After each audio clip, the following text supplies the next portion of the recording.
up, motherfuckers? Whoa, I thought it was Venger there for a second. Wait a Great, minute. there goes my monetization right off the bat. I don't need no stupid monetization. What's going on, guys? Welcome to the Sunday night collab show. Tonight, random encounters. Do we use them? Do we hate them? Do we love them? And we did our videos on Friday talking about all that stuff, and figure we're going more in depth today. Eric suggested is knowing how I feel about random encounter tables. Oh my God, be a good one. I was like, this is gonna be good. I'm gonna get to see Joe rant. Yeah. Which Joe? We All right, are. all right. Oh boy, are we on the other side? The lawyer rant is Yeah. the grognard. And the funny thing is, I didn't want to watch your guys' videos because I figured let's go in fresh, let's go in clean without any sort of prejudging or prepared argument or anything. Dirty. I actually thought like Joe the lawyer. What's that? I was the same way. I was like, I don't want to ruin. I want to, although I'm pretty sure that this guy. Yeah. I'm pretty sure we carried the vote. I think that I will line up on this side of the screen because. Yep. No, I don't know what that looks like on your side because when you did that, it looks like you were aligning with me. Oh, see, on my side, it looks like I'm aligning with you. Okay, good. Yeah. No, I forgot to. I need props. 1 second. Props. Are you going to get that 400-pound book of tables that you published? It's only 297 pounds. You got to be nice. Eric, good evening. Eric C. Vladimir Cleaver. Did you mean this one? That one, yeah. The bullet. And yes, Vladimir Cleaver. I was at Mepicon this weekend. Not Meepicon, Mepicon. Mepicon or Meepicon? What's the XP thing about in the chat? What XP thing in the chat? What are you talking about? Okay, so they're saying that on the YouTube side. So the more you chat, the more XP you get, and then YouTube will highlight the top 3 people that are yapping away. Yeah, yellow crown. Please don't just fill up the chat with F you mother effers, because we can get that on our own for free. We don't need you putting that in the chat. Okay, try to be productive when you're putting stuff in the chat. Yep. Oh, Blind Bard, hello. Glad you're here. I met you at a page last year, and I subscribed to your channel. Blind Bard is really cool. Oh, cool. Mike, and I am one of the few that I'm with Joe. I don't use random encounters. I got a lot of comments and saying they agreed with me. I was quite surprised. I would imagine you guys, your comments might have been a little bit differently. Yeah, I think that. Listen, I will say this. I think our core, more active audiences on each of our channels happen to like the personalities that they're following. So they probably think along our ways. Mm-hmm. I mean, it would be. I would love if there was like a 3-way tug of war you could do with the 3 communities. Well, don't forget, our communities have kind of merged over the last couple of weeks because we've been doing all the, we've been doing the live streams, we're doing the collabs. So, I've got a lot of subs. You guys got a lot of subs. So our communities are merging, which is kind of the point. Yeah, it's nice. It's a nice deal. And we've all grown a bit. I think the growth has slowed down a bit once everybody was exposed to each other. It wasn't as fast as it first was, but it's still doing pretty good, YouTube chat is measuring our dorkness and crowding the dorkness. There you go, Shellback. You are correct. It all. So what are we drinking? Eric, you have your iced tea again? Posing. Yeah, I've got my hop tea, but I have it in a hobgoblin glass. So you have a tea? You're having tea? You sit on a throne of lies, Eric. You are pretending. It's hop tea. It's hoppy, but it's a black. It's a carbonated black tea. Is there booze in it? Is there booze in it? Hop tea, but is there booze in it? That's the question. I will be boozing it after. Somebody has to be responsible during this goddamn. Oh, you're the designated. God, we've got a hipster in the chat. Yeah, look at this. God, why don't you just sculpt your beard, Eric? And we'll just listen, those little beanies. Get a little beanie up there. I'm drinking a bespoke hoppy tea tonight. Well, it's held off on the bespoke part. Right out of Williamsburg. Is this a Williamsburg? Well, hey! Earlier I had a hop water with spiced. That's even better. This is good. This is good. Have this with a little whiskey. Oh my God, that does would it come with a tampon, dude? Does it really? I mean, what the hell, man? This would be a really uncomfortable tampon, dude. Does it make your ovaries feel better? You know, my ovaries feel fine. My biological clock is ticking. We're gonna harass you until you get a manly fucking drink, dude. Just saying. Oh God, he's ducking. He's ducking going away. off to get whiskey. Yeah. Oh, you want the manly drink? All right, drink the goddamn manly drink. I just don't want to hear Joe say shit. So, all right. Oh, too late. Yeah, it's way too late. By the way, what do you got there? The 911s. Oh, nice, dude. Nice. Actually, out of the bottle. There's nothing went in. You didn't even tip that motherfucker, dude. You didn't tip that at all. Look at my wet lippises. Oh, that's gay too. What are you doing here? What the hell kind of shit is this? Oh God. Look at my wet lips. Oh, my monetization is just going down. Who needs monetization? We'll make it the $1.50 already. I'm not putting a little umbrella in it, damn it. I refuse to. God, yeah, Virginia Slims. That's coming up next. Anyway, tugged on Virginia Slim drinks. Holy moly. God, I got an old fashioned, a good old fashioned. Yeah, that's an old fashioned. Yeah. Yep. I've been perfecting the recipe since North Texas, trying to mess with it because they had an old fashioned on special the year I went a couple of years ago. I'm like, oh, these are fucking good. So I got back and I'm like been messing with the recipe ever since, you know. So I'm trying to get the best one I possibly can. Beer pressure, Evening Gothridge. Yes. Is Ravenclaw 74. Is that was it Ravenclaw one of the Harry Potter thing, yeah. All right, okay. All right, cool. Put a little umbrella in that. You're bastards, I tell you, bastards. You're farging bastards. Yeah. You're farging bastards. God. So, Joe, you went to a new con or a no? con? I've gone to this con many times before. I haven't gone in the last few years because the last time I went, I sold nothing. But I went to MEPACon in Lehigh Valley, Pennsylvania this weekend, and I did really well because I haven't gone for a few years. So I had new books, there were new faces. Because they run this twice a year. Oh, really? Twice a year con? Yeah, and as a vendor, that's just not that doesn't work because everybody's bought my stuff after a year.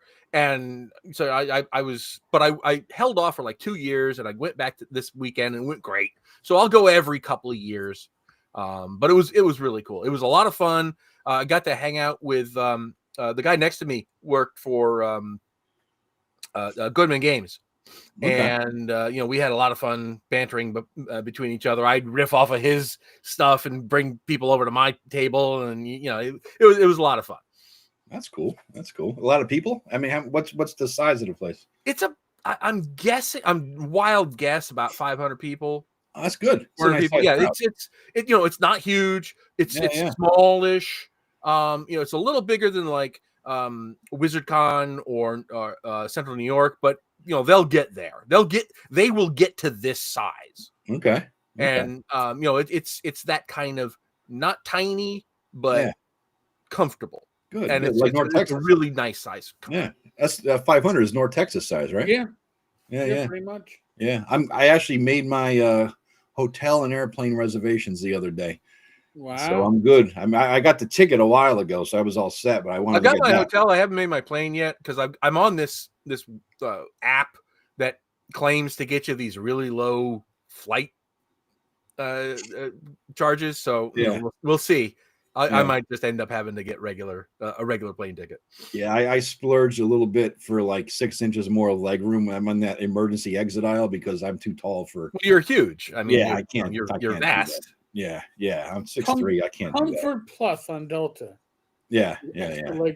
I hate when your knees are right up against the chair in front of you, and there's no relief for that at all. Vladimir Cleaver, no help. I have one right here. No help needed. You can help them by getting the next one. Yeah, you can get me one at the next con that we're at together. Oh, that works too. Or super chats pay for beer. Just saying. It pays for itself. The Grognard's Beer Fund. Yeah, that's what it should be called. The Grognard. I really should. I should put up like a thing on. I should have a a jar on the table when I'm vending. Yeah, Grognard's beer fund. Dude, you'd make money on that. You would make money on that. Speaking of which, Greg Christopher Chubby Funster, he put up a thing on Twitter. I rarely get on Twitter because it's a shit fest, but he went in there, and I guess Ginny D has a Ginny D calendar, a cosplay I saw calendar. something about that. I honestly, I know she hates me, but I don't mind her. She hates you? Why? Well, she hates anybody that isn't like her politically. Wait, anybody that's a neckbeard, I guess. No, anybody that's not on her side of the political spectrum. Oh. So, but I like her stuff. I think she's very personable. I like her her cosplaying stuff. I'm not entirely on board with everything she's about D&D, and I know she's leaning into the whole I'm an influencer now. Get your plaid beholder from my collection. Yeah. But her when she's talking, when she's doing her cosplay, she's got this amazing centaur cosplay that she's done. And it's just fantastic. And she does have some nice tips for new players. Nice what? Nice what? I misheard tips. That. Oh, tips. Okay. Advice. All right. I thought I misheard. Yeah. Something. No. Yeah. Hey. You were busting out with something new, but yeah. Death Angel Shadow. I know. And Eric C. Yeah, I get it. I just I know she doesn't now, Joe, you did watch the video, right, with her? No. D&D shorts. I just commented on Greg's post. No. There was a video. D&D shorts and her did a collab video. Oh yeah. Of the official rules of D&D from back in the day. Oh God. I did not see this, and I'm probably glad I don't. Oh my God. And it was I need a drink for this one. Oh yeah. It was about women in gaming, and that women could be witches and all this. They didn't have a charisma stat. They had a seduction stat, and this was official D&D rules because how was this out? I missed that. They were in Dragon Magazine, like issue 4 or something like that. Len Lakovka wrote it. Yes, I remember the article. Okay, well, the two of them did a whole video, kind of like wait, Jenny and who? D&D shorts. I know the guy. The English beard in a hat. Yep. Yeah, and it was horrible, but it did great. And the reason why they did it together, folks, by the way, if you don't know this, and a tip of the hat to Agile Monk, who is a frequenter of my channel. Yeah, I think. Yeah. They have the same representation in the industry. Oh, you were talking about that. Yeah, I've heard about this. I want representation. I would love representation. Listen, excuse me. You are a middle-aged male white. You are overrepresented. You cannot get representation. Sorry. I think it has more to do with the fact that I only have 11,000 subs. Yeah. If I had that too, I'm sure I would have representation. Somebody got a super chat there. I don't know who it was from. I'm gonna have to open up. Yeah. But I brought up that Ginny D calendar because on Greg Christopher's Twitter, I threw out an alternative option, which I know he's eager to get. I suggested that you all, instead of the Ginny D calendar, we do an OSR Grognard calendar. And it would be full of old fat grognards, like, not me, of course, but other people. A neck beard, gut, and like baldness, man boobs, all that is required. And Greg Christopher, everybody on his Twitter account, Chubby Funster FC, I think it is. He's accepting full frontal nudes of fat old men pictures who want to be in this calendar. So if you want to be in Greg Christopher's old man grognard calendar, send him full frontal nudes of yourself. He will take them all. It's right. I'll bet he will. It's got to have the raggy picture of him on the bed. No, I got that somewhere. Gotta have that on the cover. By the way, Mike, thank you for the super chat. All right, there you go. No, we're not gonna do a firefighter calendar. No. I don't look good in chats. Okay, it doesn't work for me. Ladies, you don't have a good enough hose for the firefighter calendar? I don't. No.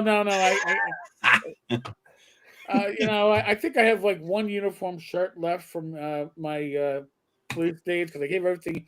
I walked out of work and I gave all my detectives my uniforms because I wanted no temptation to rescind my retirement.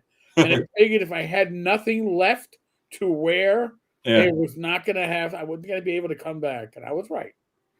So. Well, a year into retirement, Eric, you probably couldn't fit into that shit anyway, right?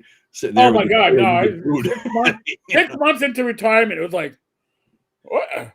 I still have a shirt in the closet. I don't even want to try it. I found some uniform tunics from when I was in the Air Force, and they're ludicrously small on. Yeah. I mean, there's no way I could ever wear these things. No. God, shall we get into the topic? Nude in the bearskin rug. Topics? No. Topic. We had a topic somewhere. It was about how these two are wrong about their take on random encounters, if I remember correctly. Oh, you're talking shite now. Exhibit 1, shite. I have made more money with this than you have with your wrong opinion. Well, you may have. That just means you have people who fell for your scam. That's all it really comes down to, Joe. That's all it really comes down to. Yes. You know? Yeah. So our topic is random encounter tables. Do you use them, yes or no? And maybe I started talking to shit. Maybe I'll drop mine out there. My take is that, and this comes from playing with Tim. At first, I was horrified with this. Tim Shorts, he rolled up all his encounters ahead of time instead of randomly running them, right then and there. Oh, 6 skeletons, boom, there, and he, run with it. He rolled them ahead of time and then prepared them. I said, Tim, what the fuck? That goes against all things D&D, all the credos, and you can't consider yourself an old school gamer, blah, blah, blah. And he says it gives them time to prepare them better and make them more interesting. I said, well, you know what? That makes sense. And he's like, well, what the hell's the difference anyway? As long as you have, if the players don't know if they're random, right? And so I'm like, I started doing that, and I think I'm able to bring more of a better encounter, better tactical situation to the players. The more preparation I have, the better I am able to improvise. That's sort of like my motto. Is it really a random encounter? How is that any different functionally from?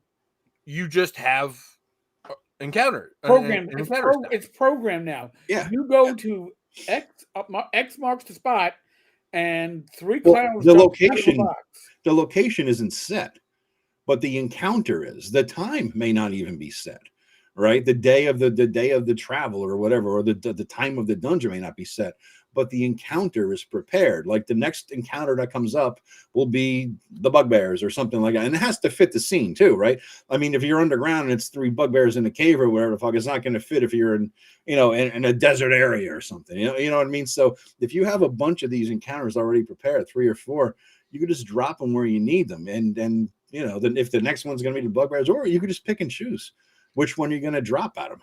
I'm sensing contradictions in what you're saying here, because this isn't if you're encountering bugbears in the desert and you have to change it out. Yeah. Well, that's what my slight exaggeration there, the bugbears in a desert, because if you're going through the woods, you're not going to find a desert. But my point is, if you're in plains, there's probably not going to be a cave, right? Necessarily. So you wouldn't have the cave encounter with the bugbears if you're in the plains. That's how you handle any random encounter. Right. Then you're back to it's just a regular, normal encounter. Pretty much, except its location and its time of appearance are not predetermined. But neither is it if it's rolled randomly. So I'm still struggling to see how this is right. So then you see the randomness. So what I fail to see, like, it's like saying my random encounter chart, as opposed to just saying 1d3 orcs, says 1d3 orcs happily dancing their way to the Merry Makers alehouse when you encounter them, which 9 times out of 10 a DM can make that up on the spot. Yeah, that would be my point. Would be and I'm gonna segue away from your opinion, Joe, and go into Joe's opinion. Is that there's a couple of reasons for random encounters, and the one that's a direct response to what you just said is that. Think of a random encounter as like an improv prompt. Yeah. Yep. But because the way you said it is like, oh well, yeah, and then it gives me more time to prep what I'm going to do. Yeah, you're riffing anyway. Either way, you're riffing on what comes up randomly, whether or not you rolled, 2 days before or you rolled then. Yeah, I don't roll though. I don't roll what they are. I just say I'm all right. So I would look at that book of yours, right? And I would say I'm in the marshlands. What kind of encounters are in, cold temperate marshlands? And I'd see the 15 monsters in cold temperate marshlands or whatever it is, right? And then I would find, all right, what's interesting here? This bat thing. I would go with maybe salamanders, and I would go with trolls. Whatever. There's no salamanders in cold temperate. Whatever, you know what I mean? Big cold lizard people. Whatever. I would pick 3 or 4 things that I think, that'd be kind of cool. I don't see. By the way, cold temperate swamp right here in my book. I knew you had them. I got the book. I knew you had it. You have the most designations I've ever seen in my life. But they all come from the Dungeon Master's Guide. I know. But I would just say, all right, this looks interesting. This looks interesting. That looks interesting. And I say, I'm going to have 3 or 4 things for the swamp. And I would say, all right, now then I'll start develop them, little tactical maps. I'd sketch them out so that I knew I would give more information. Then I would have more flavor. I would have more developed for the encounter.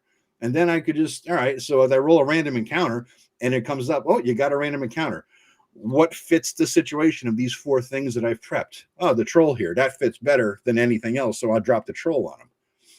That's pretty much what I would do. Well, I'm going to disagree with Shellback. I wouldn't characterize what Joe's saying as railroading. Not at all. But I think what you say kind of flows into what Eric said about you're just giving more. You have random encounters. They're just tailored and they're more developed. But they're still random encounters. It still appears randomly. I could make this book 1,000 pages long and have those kinds of encounters in it. Yeah. But I trusted the DM to be able to improv and riff off of what they roll, and that's how I do random encounters. Yeah. Hell, that's what I do with normal encounters. I put like just little weird things into my dungeons, and I expect that the dungeon master is going to take that and just riff off of it and listen to the players because they're going to have better ideas than he could ever have, and just go with it. I do a very improvisational. Yeah, I think the what we're looking at here is loose prep versus what I would consider to be over prep. Yeah, because I've always been an over prepper. I can't handle the I can't do the don't over prep at all. Yeah, because 90% of what I over prep or more will never be seen by the players. Right. Yeah.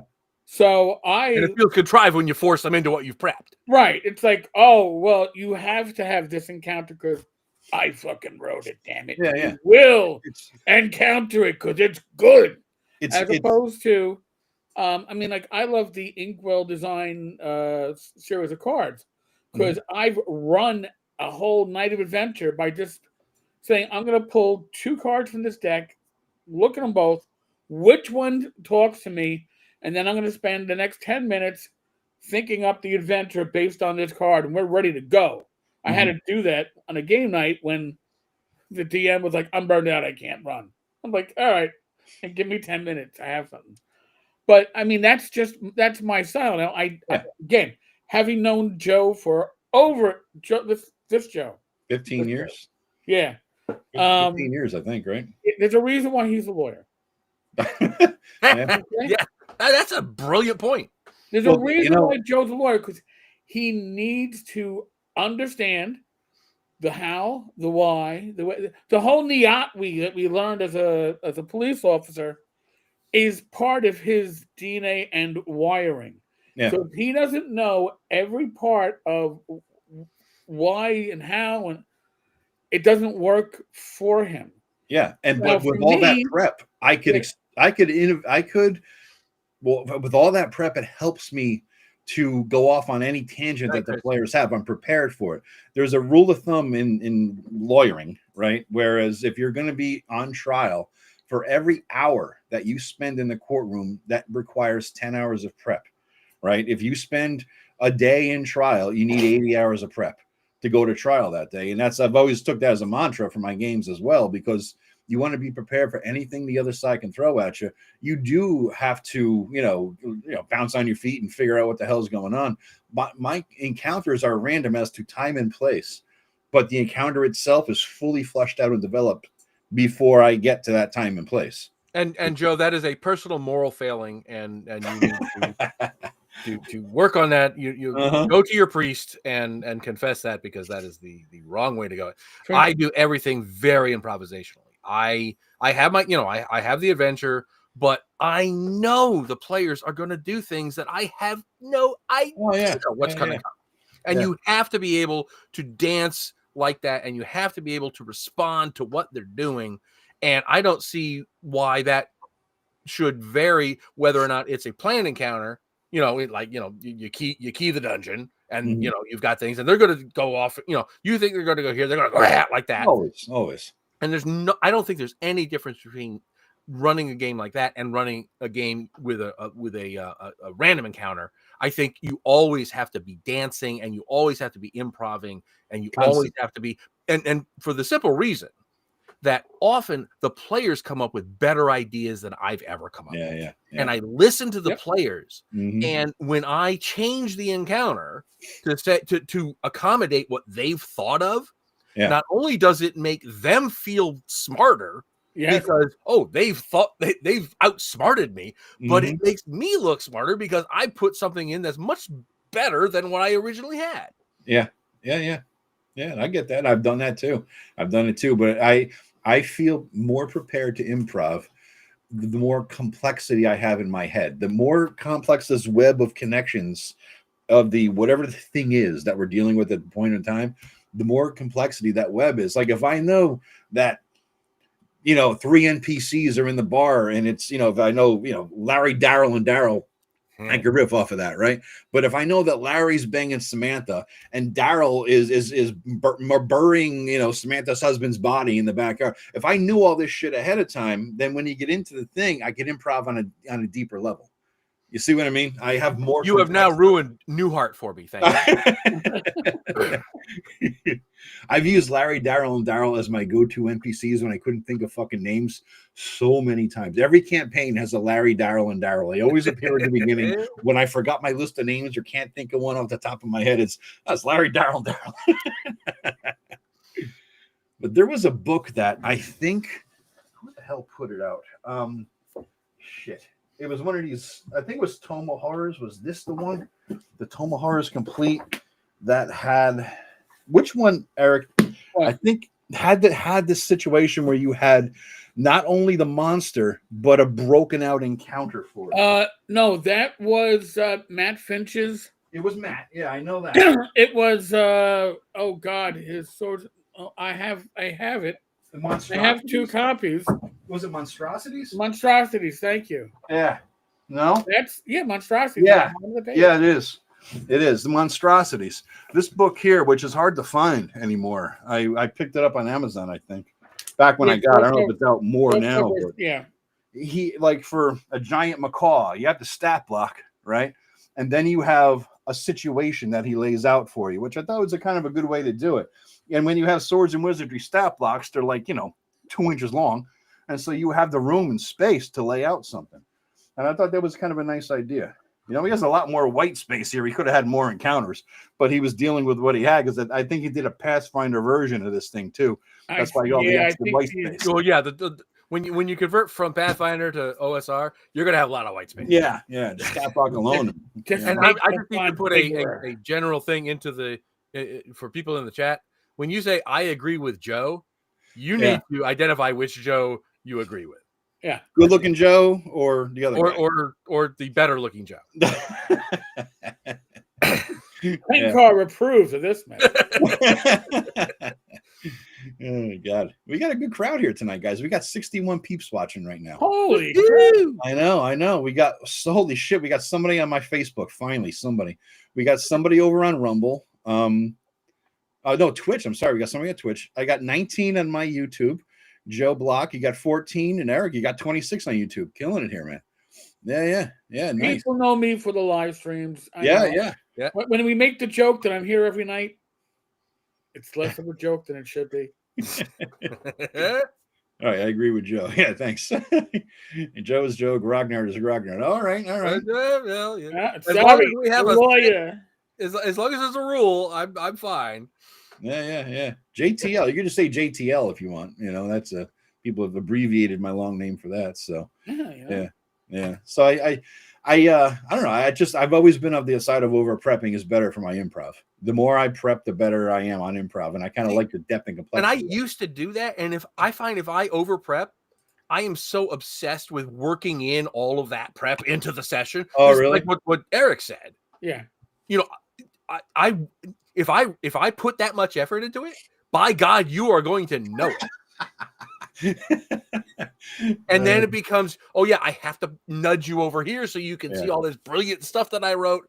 Nah, I don't want to do that. I just saw a thing today on my Instagram Reels feed or whatever the hell it was it was the top of the thing was when your players roll a nat 20 and bypass the entire 3-hour thing that you had prepared. And underneath that, you saw young Anakin when he's talking about how the whatever the fuck killed his mother. He's like, I hate them. You know, it's like, oh, yeah, I get it. You sit there, you do all this work. But I find a way to use it later on. You know, I'll find a way to drop it into another game or a different, years later, months later. It's there. It's made. But now, there you go. Like years later, months later, I have so much third-party material that I'll never get to use. I don't need to generate more material that I'll be holding on to for myself to remember to use 3 years down the line. Yeah. Now, I am much like Joe. Well, sorry. This Joe.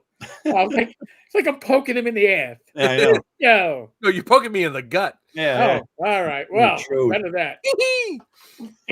Pillsbury Doughboy. But I like to riff off my players, especially at conventions, because if they figure out something that sounds at Page last year, I had a player who was playing the halfling. I mentioned that, well, you know what? You smell something burning in the air. And he goes, well, I'm a halfling. Can I distinguish it? I go, right. What do you mean? Well, is it food cooking? And I was like, oh my God. Well, it wasn't before, but it is now. Mm-hmm. When they come up with a better idea than you had. And then all of a sudden in the next 2 minutes, I'm scraping down as I'm talking to them. You know what? Yeah, that low-level necromancer, he's got the zombie chef, and he's got I've got this whole kitchen going that wasn't there before.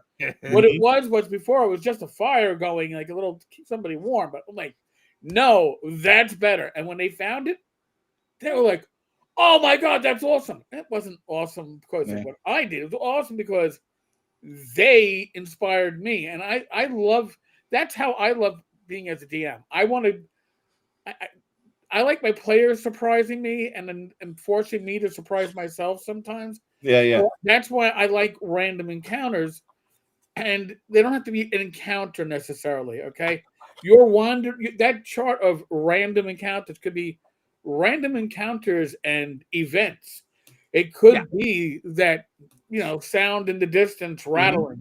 Yep. Which God knows what the hell it is. But and that's what I do in my dungeons. I in my random encounter tables, part of the random encounter table is going to be dungeon dressing. Yeah. And that includes sounds and smells, and you find a rusty dagger. And it's funny because this actually came up in at the con I was at this week.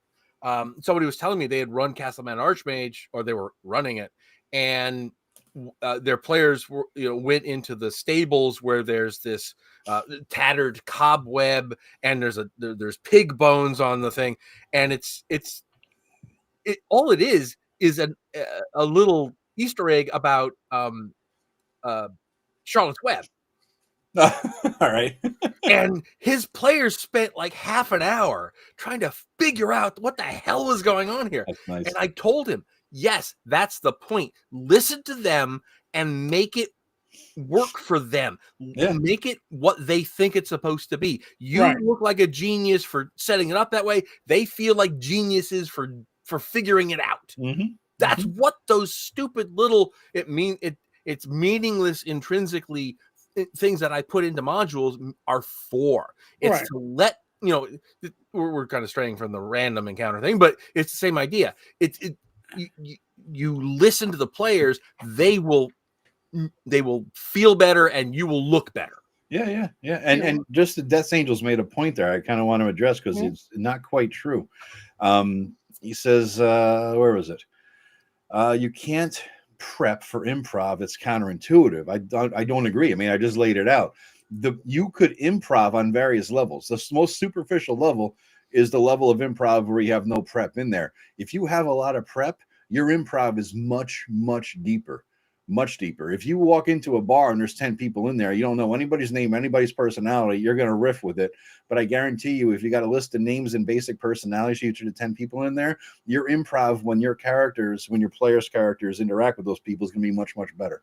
And that goes across the board. I don't think it applies to random encounters, because you're not going to have a random encounter. Oh, there's an inn that just suddenly pops up in the middle of nowhere. But it's the same principle that applies to any encounter. I mean, if you know the layout and you have enough things in there, if you have like the cave with 3 rooms and the bugbears, okay, if you have prepped it and you have a lot of interesting things in there, then your improv on those interesting things, like you have a pot cooking, right? Whereas before it's 3 bugbears in a cave. But then you've got the pot cooking, you got 5 or 10 different things in there that now the players can fuck with and mess around with, and you could riff off of those things better because you've prepared.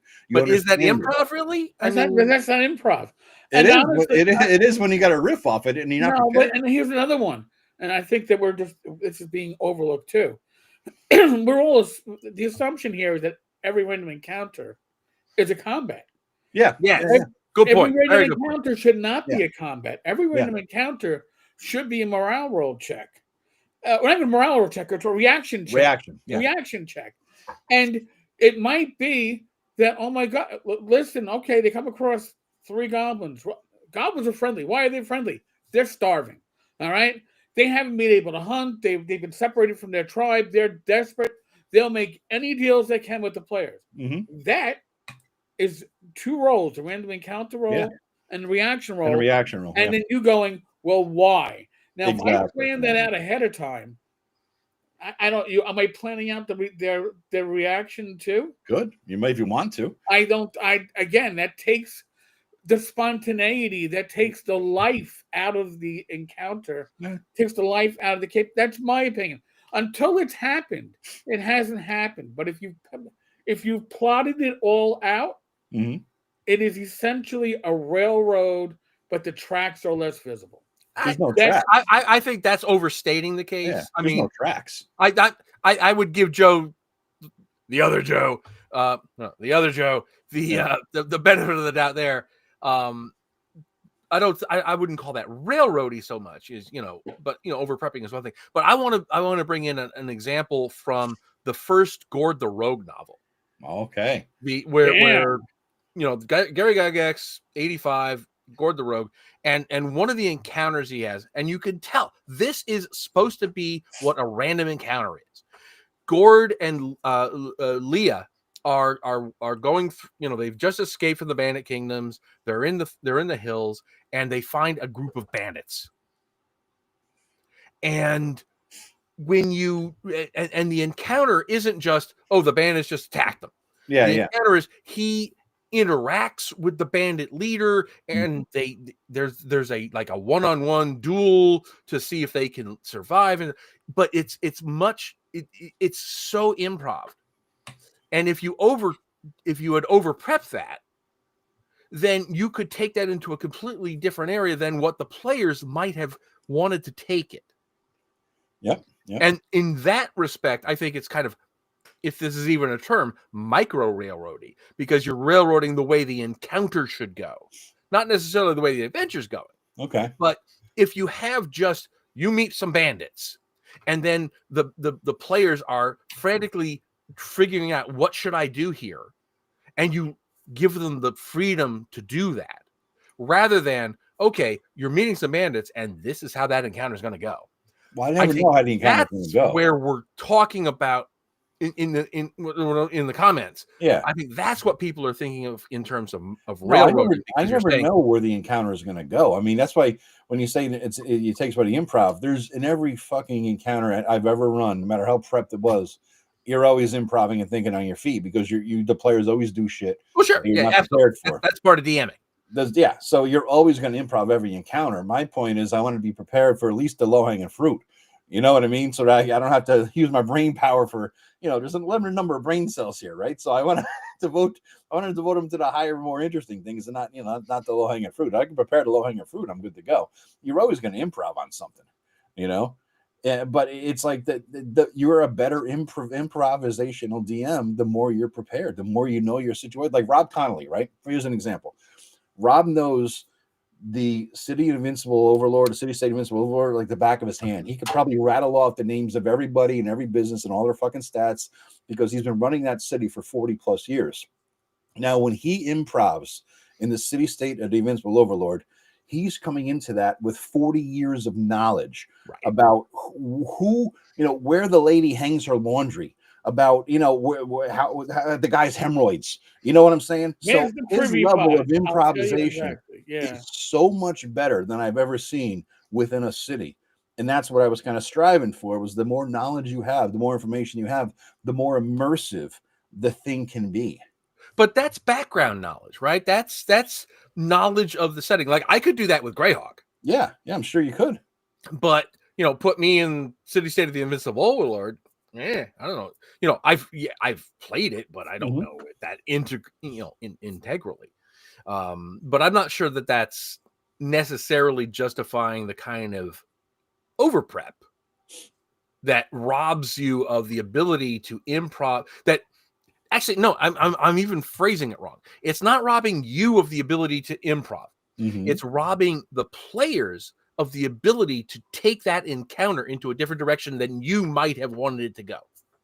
I don't really care where the encounter goes as much as I want to be prepared so that if they want to do something, it doesn't break the immersion of the location, whether that location is a dungeon, a cave, a wilderness, or a city or something like that. That is a living, breathing thing. Right. And so to the extent that the players want to do something, that has to fit within the living, breathing thing's reality. Okay. And so the more I know about that space's reality, the more I know about how everything interacts and all the pieces and how they all bounce off each other and work together, how that web goes, the more I know that if you pull this strand on the web, these other 5 things are going to happen. But how does that differ than a planned encounter, than a keyed encounter? Because the location of it and the timing of it is random. But that doesn't.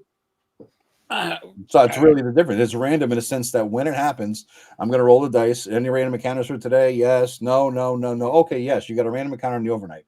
Okay. Which of these 5 things that I've prepped fits an overnight random encounter? All right. Well, that bat thing looks pretty. That might be a good one. The bat thing. So let's say the bat one happens tonight on whose watch? Boom. Okay. His watch. The bat thing happens, and the bat thing is all prepped and ready to go. All right. So now here I'm gonna go back in time.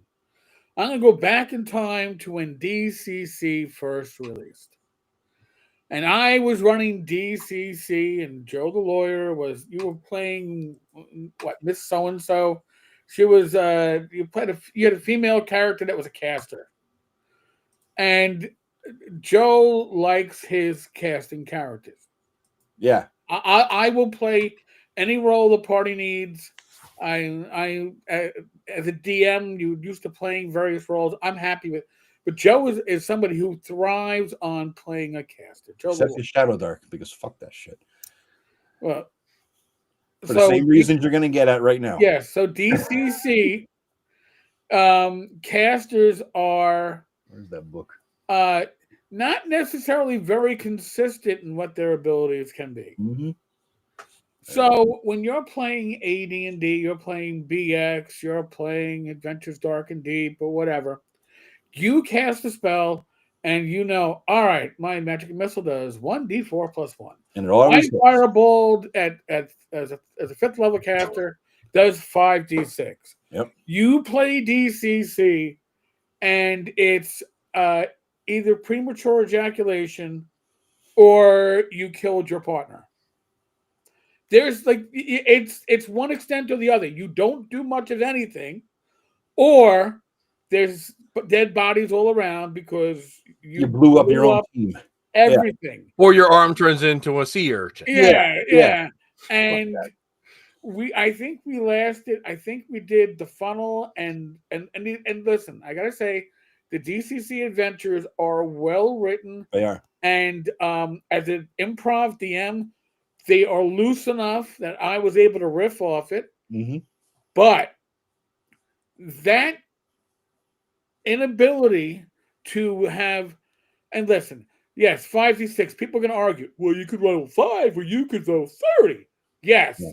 DCC, you could roll bupkis or you could roll 1,000. Yeah. I mean, it is that wide, and it makes it very hard for casters in general, but especially if you're someone like Joe the Lawyer, who, as you've seen with his random encounters, needs a certain predictability in what they're going to have.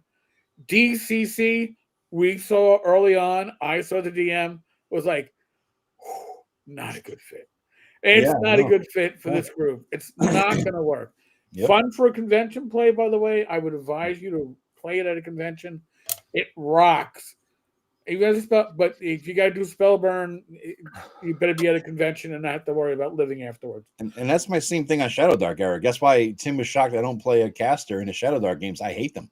Because if I can't predict something, I mean, he's like, well, sometimes the spell fails. In other words, the player makes their save, the monster, whatever, the enemy makes their saving throw, and so it doesn't work. I said, yeah, that's fine. I mean, but I didn't fail. I don't want to fail. I want them to, if they beat me, that's one thing. But goddamn, if I'm a fucking wizard and I'm casting a spell, the goddamn spell better fucking work. I don't want the spell itself to fail and fail so bad that I can't cast a spell again for a whole nother day or week or whatever. I rather have spell slots so you burn them, you delete them, but you know they're going to work. And the swing, as somebody said, swingy results. I don't want the swingy results. I want to know within a range. I'm on Joe's side with that. Yeah. Yeah. I mean, and honestly, I it went to the extreme, literally, and I could feel the frustration coming through my computer screen as we were gaming. If we had been in the same room, it would have been close to a table flip. Yeah, it's funny. I don't remember this. I remember the feeling. But there's also there is an exception to this, and that is when you have a scroll and you're trying to cast a spell that's above the level you could normally cast. That's fine. Then it's fully appropriate to have the casting error. No. You've taken on the risk. You know that there's a risk. You've taken it. Exactly. And that's not your main thing. That's a bonus one. But if it's a spell you've spent the last 15 years of your life studying, no, it should work. Yeah, I should know how to cast that. I should be able to do that. Yeah. When the whole world here, I'll make my one Forgotten Realms reference. When the whole world is the time of troubles in the Forgotten Realm, and everything is there a spellfire effect going on here? Because the whole world is like that. I tried to forget it. Okay, those crossover adventures that were taking you from 1E to 2E. Oh my God, I hated them. But I bought them, so I had to run them. Right, that's part of it. Right, I bought it. I got to use it, or else. But yes. Completely unrelated to what we're talking about. I just want to point out that on the screen right now, Joe has a little head. Joe the Lawyer has a little tiny head, and mine's a little bit bigger. And then Eric's is like, I'm here. I can sit we just have this progression of head sizes that I've never noticed before. It's just where our cameras are. Move it there, and then we're kind of like. No, your head's still tiny. You still got. Big head's on top. You're a little less tiny. Yeah, big head's on top. I like that whole background too. Plus, if I go higher, you see my man tits. I don't need that shit on the camera. I want to sit here. It looks like I only got one chin this way. I got a little higher. I got more chin. Doc Flamingo, member for 14 months. Thank you, crushing your head. I'm crushing your head. Swinginess is why I hate the D20. I'm pro 2D6 and 3D6 setups. Interesting. Be a table flip option of ETTs. That would be cool. If you're getting that frustrated, stop the game and address the issue. Don't let it fester. I think we just didn't play it again. Is really what it came down to. We did. That was. I was like, all right. Well, Joe just got an amazing magic item, and we're never going to see how amazing it is because we're not playing this campaign again. Yeah. Time to pivot. And I think we went to Swords and Wizardry or something. I don't even remember. It's so many years ago. We were playing so many different things, and you were doing this shit. I remember, man, you pissed me off because I was fucking broke back then. And you said you wanted to play, and I'm looking over, where is it? Stars Without Number or something like that? Oh, yeah, still got it. You didn't need a physical copy of that. It's free. No, not that. I spent, it's like $110 I didn't have on this thing. Thinking, we're going to settle in for a 6-month campaign. That's before I realized that Eric's three sessions in a row on one system is all he could take, and he bounced to a new fucking system. Dude, you know? Dude, that was my return to gaming phase, right? Oh my God. I was like all over the place. It was nuts, man. I'm like, you motherfucker, I can't return them either. It's like just sitting here unopened somewhere on the shelf. Oh, God. They were good books, but still, where the hell are they? I can't even see them now. There's so much crap up there. I see my DCC book, my first edition. Merlin, should you use random tables? Short answer, yes. Thank you for coming to my TED Talk. Oh, God. And so, guys, we haven't said it yet, but since we're almost an hour in here of an hour and a half show, if anybody's watching on my channel or Joe's or Eric's, you could click that subscribe button and you could subscribe to each of our channels. All right. That'll be the hat trick. Whoever is a triple subscriber is a hat trick. Yes. Right? Yes. So, please do so. Yeah. Please, listen, honestly, we do not do this for the elite money. We're not rolling in gold or silvers or electrums, coppers, maybe.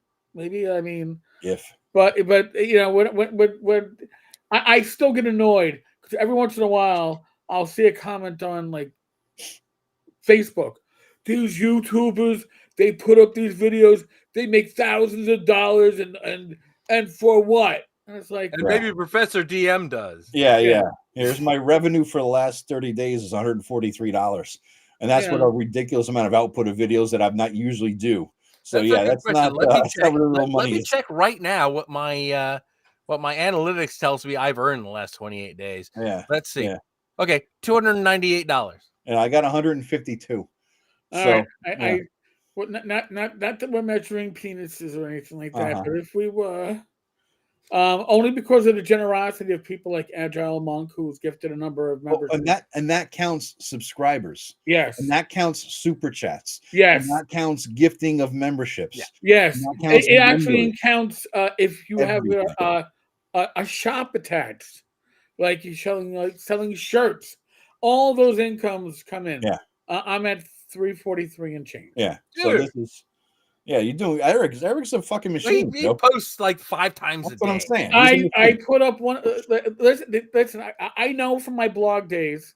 All right, this is my blog days. My blog was successful when I was putting up 3, 4, 5 posts a day, and I was just focused.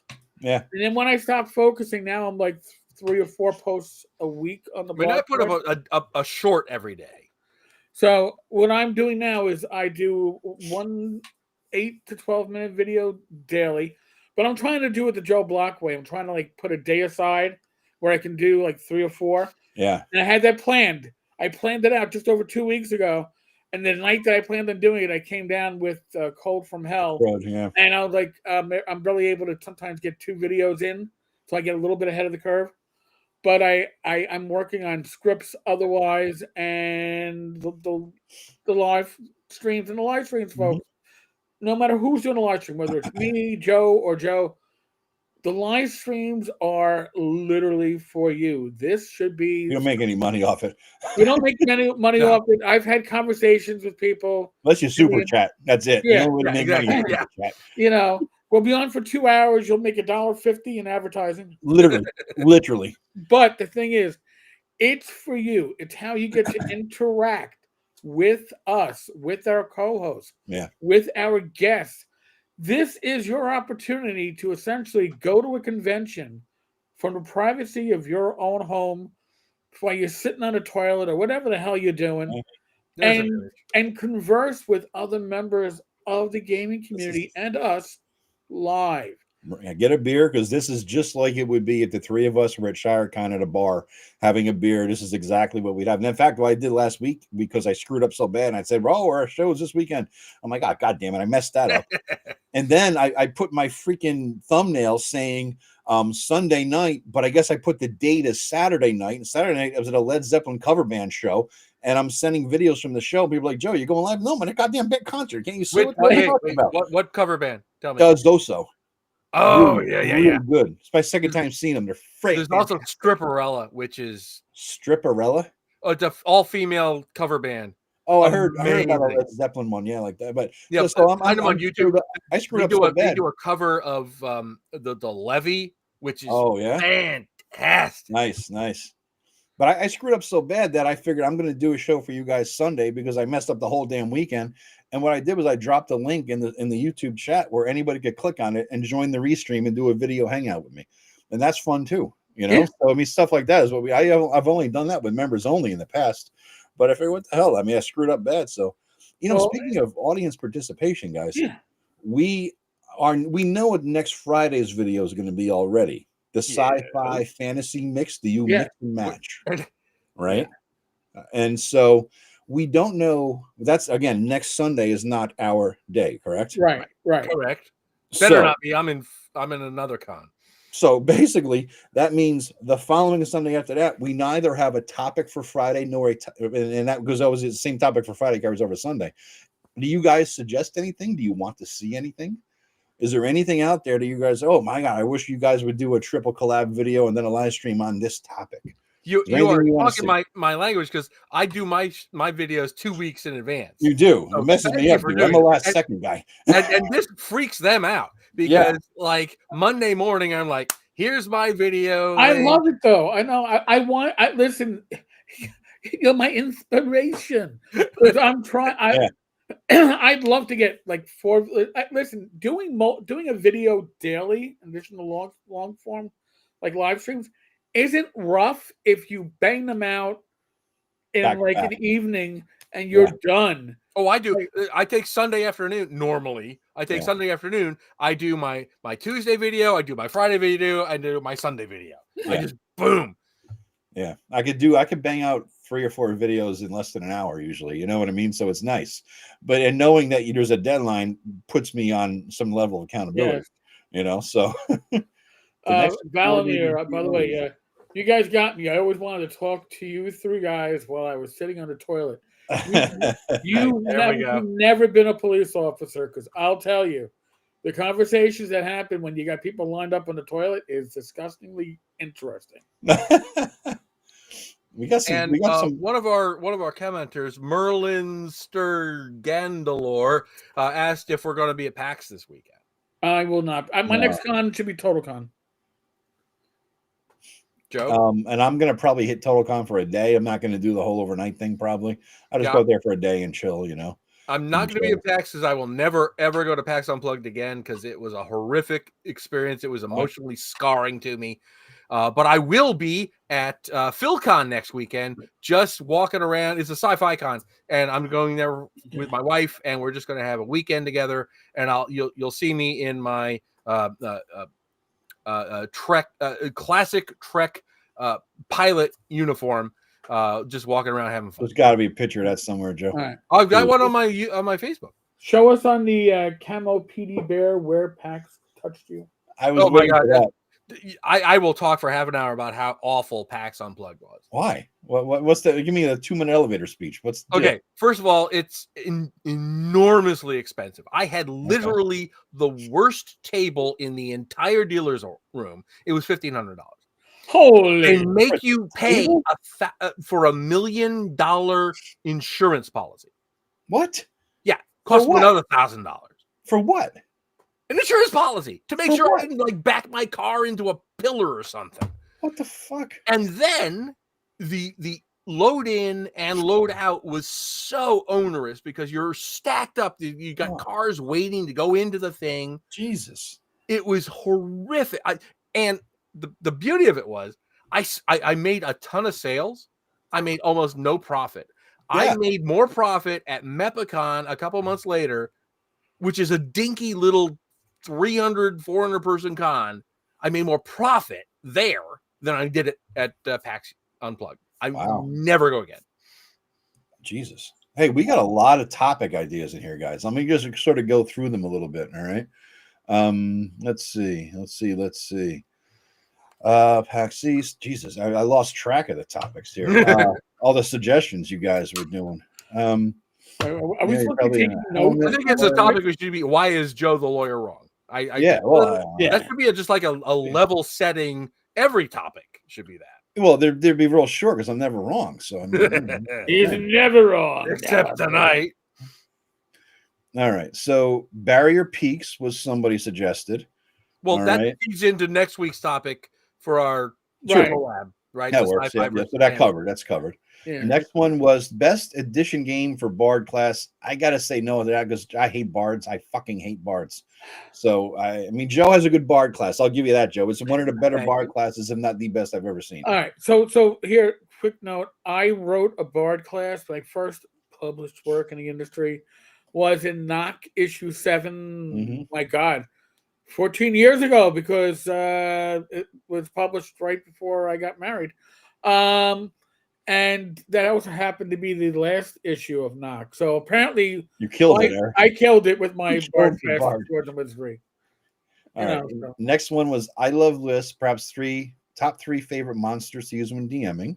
I like that one. Okay. Cool. Next one was firearms and other Renaissance plus tech and fantasy campaigns.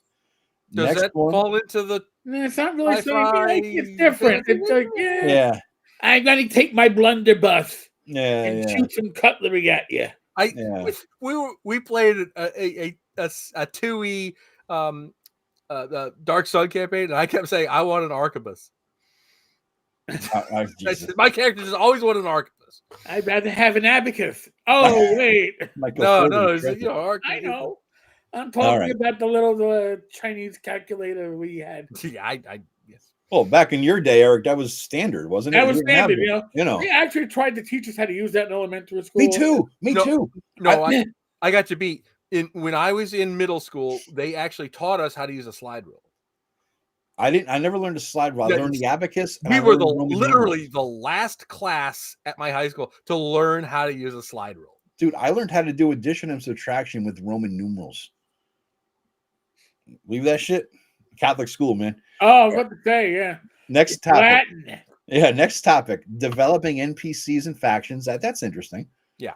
Back. Knock had 7. Knock spell. Not the Knock. Knock spell magazine.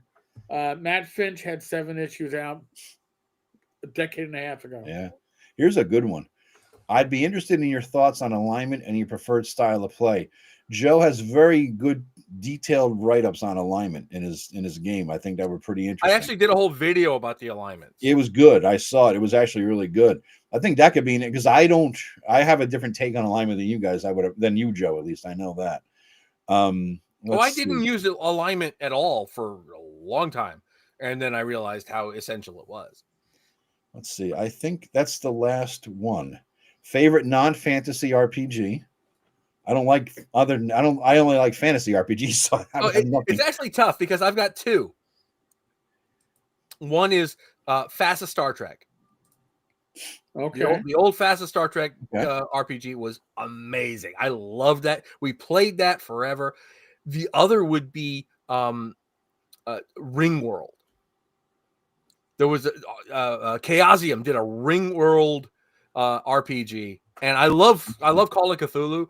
But I had such a great time playing this Ring World game. We never actually went to the Ring World. It was just like a known space campaign. Yeah. And we were based on We Made It, the colony planet, and we just did all kinds of stuff with the puppeteers and everything. It was so much fun. But I do love I do love Call of Cthulhu too. I mean, that's probably the default for me. We're getting 3 other people agreed with the alignment thing. Cosmology and alignment. We got 3 alignment votes. It is done. I have decreed it. So let it be. So it is. So let it be. Alignment is dead. Long live alignment. All right. So next week's collab video again in the sci-fi. Are we doing first and third? Or are we doing every other? Tell me so I can know this in my head. Well, the collabs are every Friday. Every Friday, yes. Our live streams are first and third. All right, first and third. We're getting the best of both worlds. All right. So our next one then is going to be on a 5th. or are we doing fifths? No. Then it's just that's an off day. We're not doing it 30th. So the next one, that's probably good because I think I have inappropriate characters re-rolled coming back that day. So I guess I won't. I won't. Yeah, we're only twice a month doing this. All right, good. So then our next video that we are going to do. Now, we just voted for the video they want to see us do a live stream on. So that will be the 7th. We will have to figure out another one for the 30th. All right. So the 23rd video. We got another. We got time. Yeah. We got time. We'll figure this out. And that gives us more time to do a good alignment one too, because I think that's a juicy topic. And I got a reply to they're all moving now. Kai Brightwing, Traveler. I played it. It's okay. I know tons of people love it. All right, so I honestly like Traveler 2300 better than Traveler. Okay. My Traveler story, aside from the fact that I, would roll up characters during I think that we were me and my friend were like book monitors like once a week, and you spent 10 minutes taking books to classrooms and high school, and then you had an hour to do nothing but roll Traveler characters and see if they lived. Yeah. But my Traveler story, it's not much of a story, is Traveler Space Combat sucks shit. And the ground combat does too. All right. Ground combat is not much better. If you don't get into combat, Traveler is a decent game. But the moment Space Combat is literally this. Oh, God. All right, wait. Nope, distance. Nope. All right. Oh, they got closer. Oh, wait. No, they got further. Oh, wait. No, they got... Enough. I remember playing it out with my friend up in the Poconos at the time. We did it for 30 minutes, and we both said, you want to do something more fun? Like, throw rocks at... Like Starfleet battles? Yeah, Maybe we can figure out the intricacies of the battle system game with all these pieces that we never want to play with. I mean, it's like, no. And I think we're talking about the original Traveler, the little black books. Yeah, I got that over there. I got to give a quick shout out to Howard Hughes, because that dude he's in the house. So I haven't seen him in a while. That dude is giving me so many super chats. I feel like if I've ever seen with a con, I got to give him a handy. He's a Howard Hughes. He's truly Howard Hughes. There's my monetization, Dan. I came all the way here, and you just took 25 cents away from my family. Yes, Chubby. Money out of my pocket. Yeah. You really are a lawyer. You really are a lawyer. You took it right out of my pocket. Chubby Funster, yes, we are still here. You had a shout out by me at the beginning. You will be getting many more full frontal submissions on your Twitter feed from old fat guys with man boobs and neck beards. So enjoy that. I will tell you, my neck is quite closely shaved. Thank you very much. Okay. I'm down to the Luxardo cherries here. I put the Luxardo cherries in there because, number one, they're really good, and number two, makes me feel healthy. When I'm drinking something, I got like fruit. You got fruit. Yeah, I got fruit. Balances it out. Yeah, there you go. They put that on your Saturday night health thing, Eric. Booze with fruit. Booze with fruit. It's an incremental way to get it just a little bit better. Eric. Oh, speaking of Eric, you talking to who and so about 30th yet? Yeah, I don't know yet. So all right, okay. All right. For the yeah. For the annual pilgrimage to gaming Mecca. Yeah. Somebody asked me a question. I want to address this. John Miller, Philosophy asked, why Ringworld? I know the basic concept, but I'm not really familiar with the game itself. The game itself is just basic. It's their basic RPG game. It's Chaosium. It wasn't the system that's really good. It's a D100 system with skills and everything. It was. Everybody involved in the game was a huge Larry Niven fan, and that's what made it such a magical game to play. We were all really invested in the setting, and we all knew what was a puppeteer, what's a Kazinti. We were all really knowledgeable about the setting, and that's what made it great. That's cool. It wasn't the system so much as this was just such a fun game. Because of the people who were playing, because we all were invested in the setting. Hey, have you guys ever? I'm doing a city-based campaign. I just started the in-person gig, and we got one good session in. We're gonna, another one first in December because holiday crap. But I'm styling this as much as I can after Lankmar. I have of course, all the old Lankmar books that Wizards put out. I got the DCC Lankmar. I'm about to dive in and reread all the Lankmar stories. Have you ever done like a Lankmar-based campaign or anything like that? Any tips or ideas for running Lankmar style city games? I threw a note in the. Oh, we got a super chat. Yes. Eric C sent it to me. Thank you, Eric C. Appreciate that, man. I didn't even notice super chat as I'm rambling on here about shit. I know. So someone's got to go. Wait the. Yeah, smacking around. Well, there you go. I had the Lankmar, the AD&D Lankmar. The first or second? I've got a bunch of the I had the first. The modules. I use them for Greyhawk.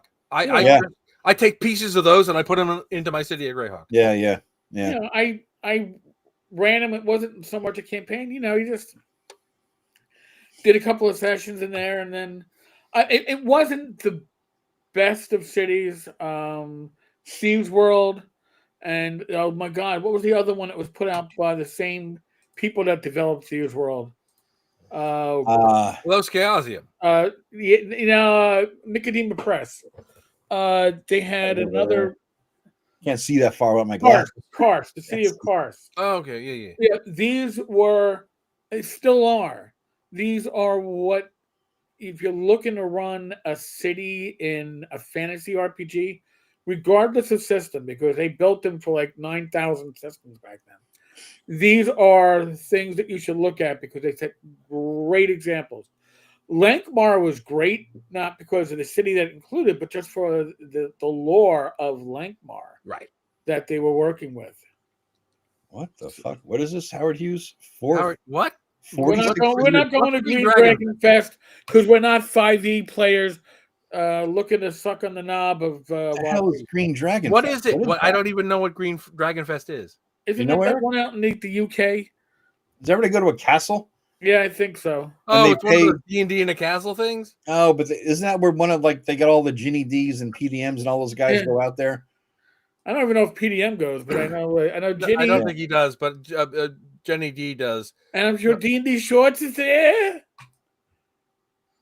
Yeah, damn.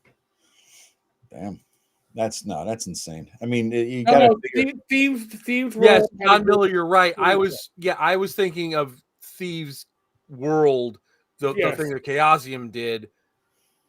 Eric was talking about Thieves Guild. No, I was still thinking about Thieves World. Thieves Guild Haven isn't bad. Thieves World and the City of Kars are both developed by Nicodema Press.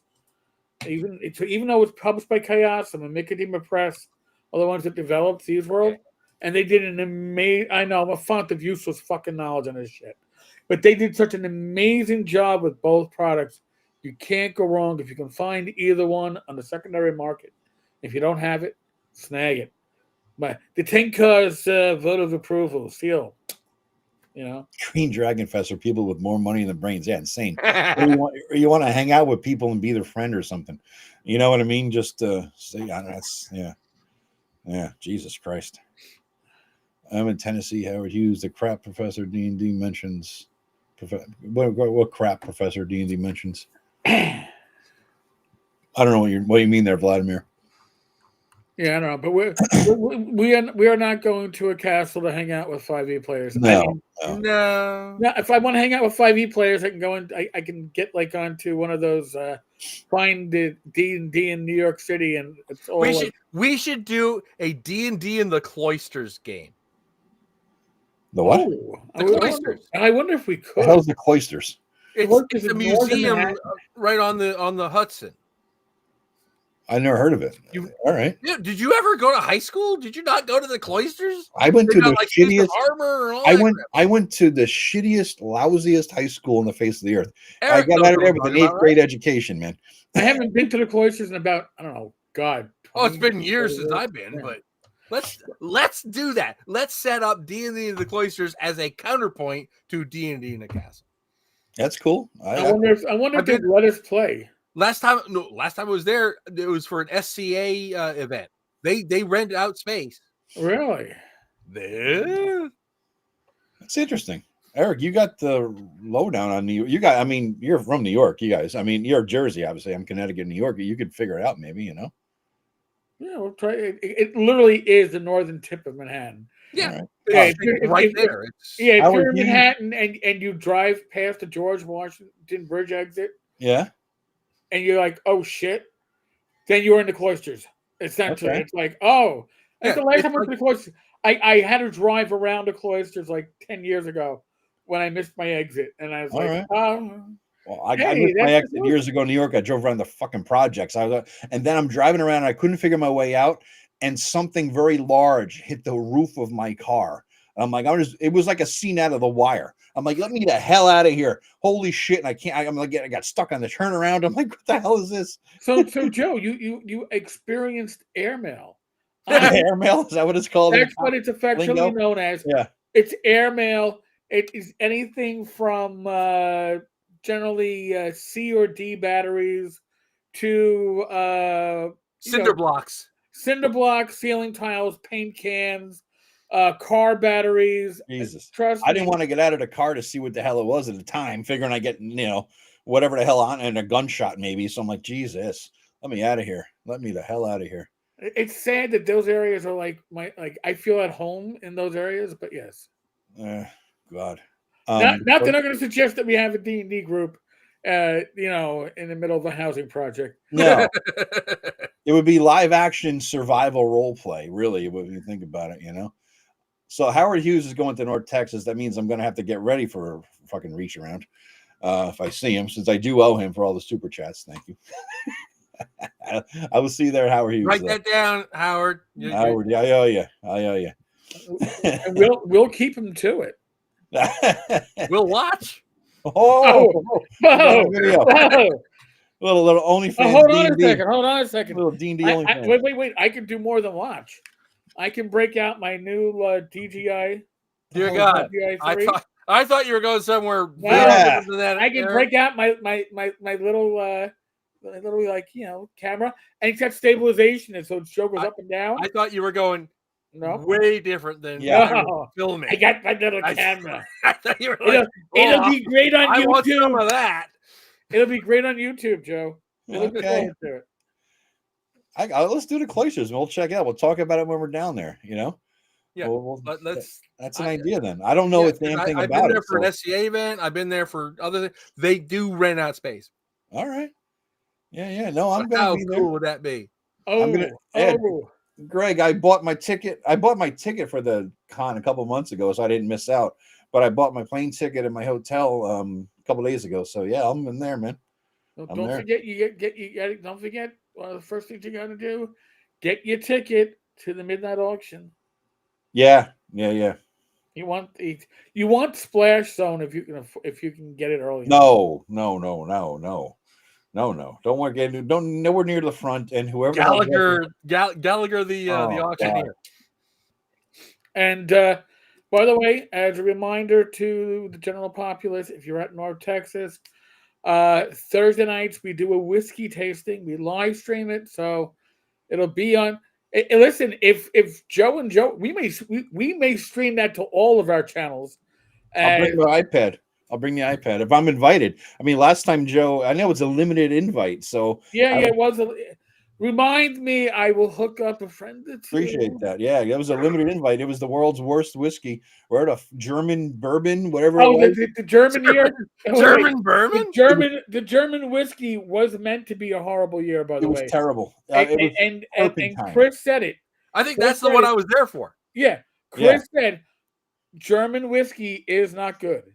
It was the worst thing I've ever drank. I mean, but I drank it because it's booze. But it was truly the worst shit I've ever drank. I was like, turpentine is better than this. But it was still, I appreciate the invite, and maybe next time I go this year, it'll be a. It's supposed to be much quality as shit. I think last year was Texas whiskeys. That was very nice. That's all right. Okay. Yeah. All right. I can't file for my LLC till January. Yeah, I'm gonna. I was thinking about that too. I'm gonna probably start an LLC, not this coming year, but the following. So I might as well start writing off all this shit. You know what I mean? These expenses and everything else. Game company. Everything. Yeah. Just the whole, might as well. I figure I'll start doing Kickstarters then too to get my, feet wet with that whole thing. You want any advice? I've done about 10 of them. So appreciate that. Yeah, I'm going to reach out to everybody on these Kickstarters. Number one lesson I've learned from everybody's good Kickstarters and failed Kickstarters is have everything done and paid for before you launch the goddamn Kickstarter. And that way there's zero risk. Zero the only risk. thing he kickstarts is the art. Yeah. I'm not even going to do that. I got to pay for my editor. Who I know her and I know what she charges. And then I need to buy art. But the text is written. Don't think that you're going to get a Kickstarter to pay for your time to write the fucking thing. Yeah. I am not. I'm even going to have the art and the editing done, Joe. This thing is going to be in the can before I launch. I don't want to have a Kickstarter on my first one as a fail. I want to set the fucking tone. You know what I mean? It's going to be done. Well, between Eric and me boosting it, it's not going to fail. You know that. Yeah. I hope, it's going to be minor stuff. You know what I mean? I just want to get my feet, dip my toe in the water of desktop publishing. I want to learn the software. I want to learn how to do I know you do Word. You don't do that, but it's beyond me. But I want to get my feet. I used to teach Word. It's too much. Plus, I want to learn desktop publishing. I really do want to learn. Affinity is That's now what I have. free. That's Affinity what I have. Is now free. So I have Affinity Publisher too that I paid for, so I don't have to get into that whole they're using my shit for AI purposes thing. You know what I mean? Shellback, yes, Baron Jaeger is honey liqueur. It is awful. I had some mead a couple months ago. That was actually pretty good. It was like I love beer or something. It was good. There's a lot of great meads out there. Meads can be good. Meads can be awful too. Yes, absolutely. You get a good mead, and usually I find the better meads are ones that have a hint of fruity flavor going with it. That kind of I like a sweet mead. I don't like the really harsh meads, like the Dansk meads. They're like turpentine. Yeah, I like a sweet mead, like Chaucer's or something like that. I love that. And Joe Lord admitted he was wrong. Has an iPad. I'll have you know that Eric gave me that iPad, which I still appreciate that, Eric. It's many years ago, 4 years ago, 5 years ago. It was definitely a pre-COVID iPad. I remember that, and it was still a great iPad. So Fujli and Death's Angel Shadow. Yeah, maybe you might think so, but I used to teach how to use Word. I can make it work. All Joe's books are made. I don't know if you realize this, guys. It blew my mind in our conversation once that every book Joe has ever put out has done using Word. There's no desktop publishing software involved in anything he's ever done, which is fucking, because I used to teach it. I know how to make it do what I can make it do my taxes if I wanted to. I have Affinity 2, Shellback. I have that.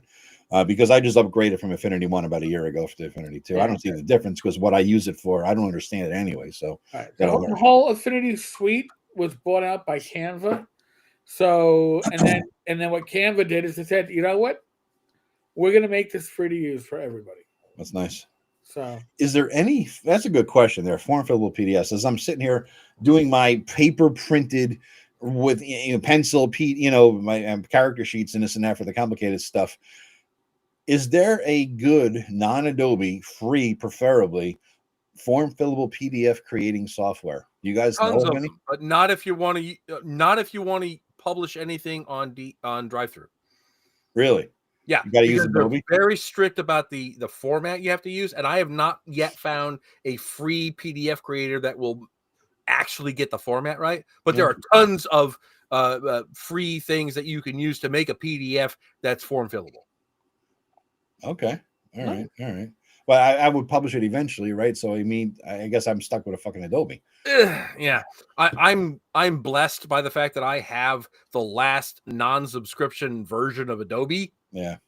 So I've got one that works. It's Adobe Professional. They don't support it anymore. I have to fight them every time I update my laptop. I have to go through hoops and hoops and hoops, and they eventually make it work.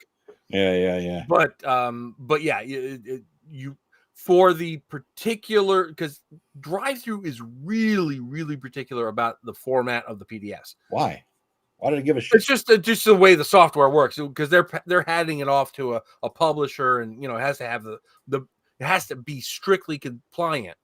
and for whatever reason, none of the free ones that I found actually is compliant with that X1A format they want.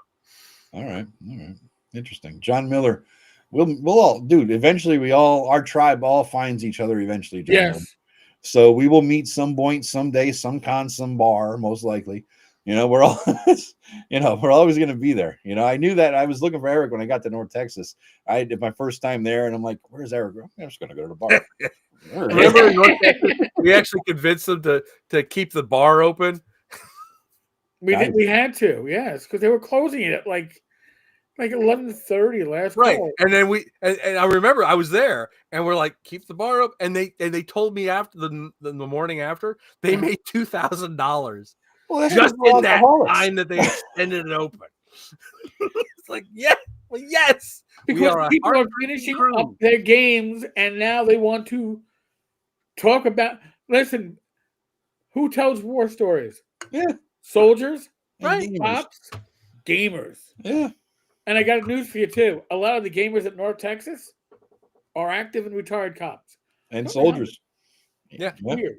Yeah. But literally, I talked to the bartender the next day. Yeah. They made $1,500 or $2,000 extra just keeping the bar open. It's a no-brainer. Yeah, for us. I mean, my God.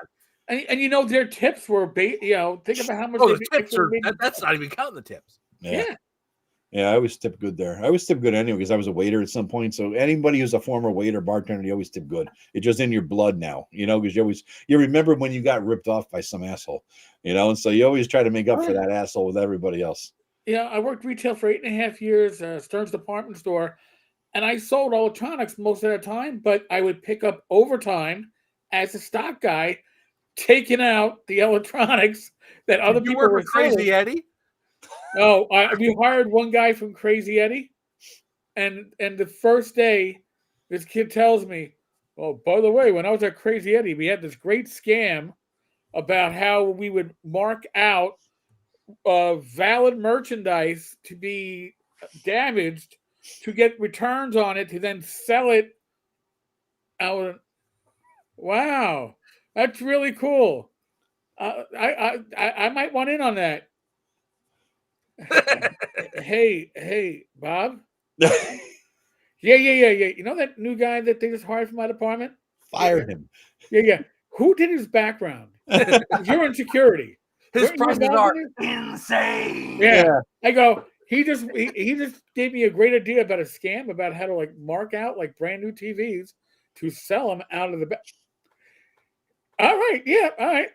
He was gone within I was like, yeah, we don't need this. No, thank you. There's nobody who is not in a tri-state area who knows what the hell we're talking about. Right, exactly. I'm saying if you're on YouTube, you've seen some video on Crazy Eddie. I would hope. If you don't know, just look it up. And not even the tri-state area, but the tri-state area in the 70s and 80s. Yes. Oh my God. Very limited. I used to go there to buy my Commodore 64 games if I didn't want to go to Flushing because I could walk to one. Yeah, no, he did his Christmas sale in August. Remember that? Yeah, maniac. He was he just did 400 pounds of coke before every commercial. He was just he had a fucking tube for instance. Those lines, that guy, man. He didn't say. And he always had the blue turtleneck and the black jacket. He was wasn't he a Mossad or something too? Foogly remembers Crazy Eddie, and Foogly's out in the center of the country. Yeah. Death Angel knows who's Crazy Eddie was. See? Yep. He's an American icon. Yeah, he's grown. Crazy Eddie. But he was just like the actor, right? That wasn't actually Eddie. That wasn't that was Eddie. That was Eddie. No, it wasn't. That was Eddie. I didn't think so. No. That was an actor. Get out. That was an actor. Eddie Antar. That was not him. Eddie Antar, by the way, embezzled his own company, and that's why. Yeah. He was on the run. Oh, no, I know it went. Yeah. Completely. By the way, Eddie's nephew, the accountant that helped Eddie embezzle all this stuff, is the one that is he's the one that's blowing up the spot and all the politicians and their mortgages. He's the one that's doing the initial investigation and then going to the feds. Hey, this politician lied on their mortgage application because apparently He has too much time on his hands now that he's in jail. Fugly. Oh, Fugly, you lived in Connecticut back then? Whereabouts in Connecticut, Fugly? I think we talked about this, but I forgot, man. Oh, tips are an insult in Japan? I didn't know that. Yeah, some places in Europe, you're like, no, do not tip. Yeah. I did not know after all these years that was not Crazy Eddie. Where is that guy now? Because I want to, Joe, you should hire that guy to do your fucking Greyhawk Ragnar commercials for your product. I like my Greyhawk Ragnar. I'm saying this guy added to it just gold. You know? Can you imagine? Adventures talking deep. The adventuring is insane. Oh God! Oh God! I might do that for like April 1st or something. You got to do that. Yeah, we are at time, gentlemen. We are, and I got a very early morning tomorrow. And I've been awake for like all weekend since Friday. Yeah, that's Nobody right. Nobody beats the Wiz. All right, guys. Well, thank you very much, everybody, for watching this long and for the super chats and the tips and the advice on what our topic is going to be for our next live stream. The next time you will see us all together in one room is the 7th of December. It looks like right Sunday the 7th. So if you say that's what the calendar says, then that's what I'm looking at. I messed it up before, but that topic will be alignment. So it gives us time so that the video that drops on Friday the 5th will be on alignment. We know the video that's going to drop coming up on the 21st is about sci-fi fantasy and mixing it together. The mystery video will be the 28th. Nobody knows what that's going to be. We'll figure it out. We'll figure it out. All right. So thanks very much, everybody, for listening this long. It's much appreciated. It goes so fast, guys. I can't believe it's an hour and a half already. I know. And everybody, if you're watching this on my channel, do like and subscribe to Eric's and Joe's channel. Ditto. I've gotten one new subscriber tonight. I think the speed of our collab integration is slowing down from when we started doing it. So but we have a strategy for that. Yeah, we roll out mortify it, but we're working on that. Strategery, as George W. called it back in the day. Strategery. So thanks, everybody. Have a good one. Night, everybody.